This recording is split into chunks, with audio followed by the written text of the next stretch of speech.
नमस्कार, SPN9 news देख रहे हैं आप। मैं हूं आपके साथ नाज़मीन खान।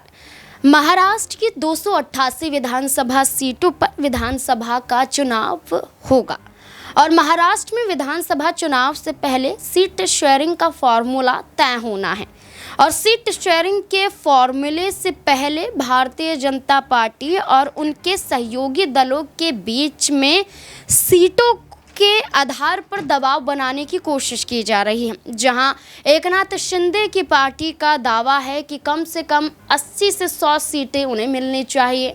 वहीं अजीत पवार गुट की बात करें तो वो खुद यहां पर 70 से 80 सीटों की मांग करते हैं।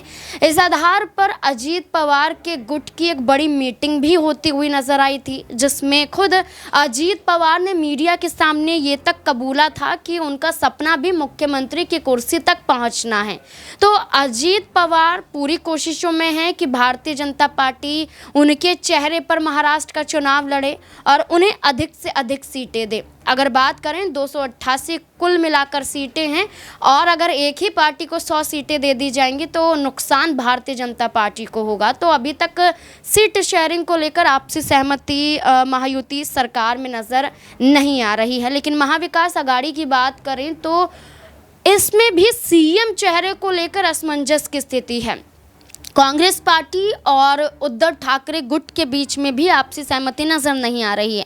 लेकिन इन आपसी सहमति ना बनने के बावजूद शरद पवार की गुट की एक बड़ी तैयारी नजर आ रही है, जिसमें अजीत पवार के खेमे के कई विधायक, कई मंत्री उनसे अलग हट सकते हैं और अजीत पवार को भी मजबूरन कोई बड़ा फैसला लेना पड़ सकता है। दरअसल आपको बता दें कि शरद पवार अब अजीत पवार के मंत्रियों को और विधायकों को साधने के लिए उन निर्वाचन क्षेत्रों का दौरा कर रहे हैं। उन निर्वाचन क्षेत्रों में अपनी पार्टी की मजबूत पकड़ बनाने की कोशिश कर रहे हैं जहां जहां अजीत पवार के मंत्री या विधायक हैं।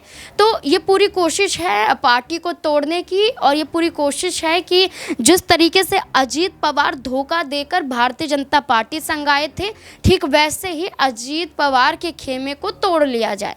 अब ये देखना दिलचस्प और अहम होने वाला है कि महाराष्ट्र में विधानसभा चुनाव से पहले दोनों ही दलों में आपसी सहमति नहीं है। दोनों ही गठबंधन कहीं ना कहीं मुश्किलें डाल रहे हैं, एक भारतीय जनता पार्टी पर, एक कांग्रेस पार्टी पर। अब देखना होगा इस बीच में क्या शरद पवार बाजी मार जाते हैं, क्या अजीत पवार की पार्टी अब मुश्किलों में आ चुकी है और क्या भारतीय जनता पार्टी संग गठबंधन भी टूटता हुआ नजर आ सकता है। इस पूरे मुद्दे को लेकर अपनी राय कमेंट सेक्शन में ज़रूर दें। देखते रहें SPN9 न्यूज़। धन्यवाद।